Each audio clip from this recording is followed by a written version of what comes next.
General secretary പറഞ്ഞത് താങ്കൾ കഴിഞ്ഞ തെരഞ്ഞെടുപ്പിന്റെ സമയത്ത് 1.5 മണിക്കൂർ അവിടെ അസാൻ ചെന്നിരുന്നു, അദ്ദേഹത്തെ കണ്ടു, ഈ നേതാക്കളുമായിട്ട് ഇവിടെ.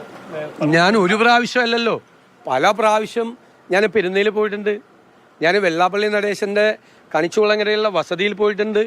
ഞാൻ മുഴുവൻ സമുദായ നേതാക്കളെയും കാണാൻ പോകാറുണ്ട്, ഇപ്പോഴും പോകാറുണ്ട്, നേരത്തെയും പോകാറുണ്ട്. അതിലെന്താ, രാഷ്ട്രീയ നേതാക്കൾ കാണണ്ടേ, അവരുമായിട്ട് ഇന്ററാക്ഷൻ നടത്തണ്ടേ?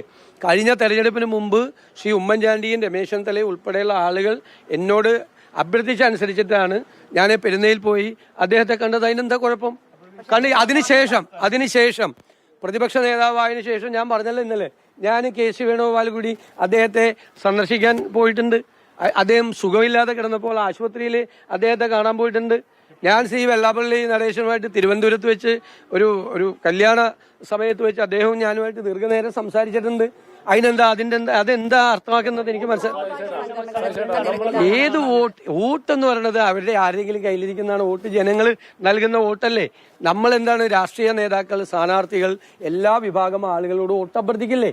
പഞ്ചായത്ത് മെമ്പർ മത്സരിക്കുന്ന സമയത്ത്, MLA മത്സരിക്കുന്ന സമയത്ത്, MP മാര് മത്സരിക്കുന്ന സമയത്ത് എല്ലാവരെയും പോയി കാണില്ലേ? പള്ളിയിൽ പോയി പള്ളിയിലെ ഭാരവാഹിയെ കാണും, ക്ഷേത്രത്തിലെ ഭാരവാഹികളെ കാണും, എല്ലാ മതസ്ഥരെയും കാണില്ലേ? എല്ലാവരോടും സംസാരിക്കില്ലേ?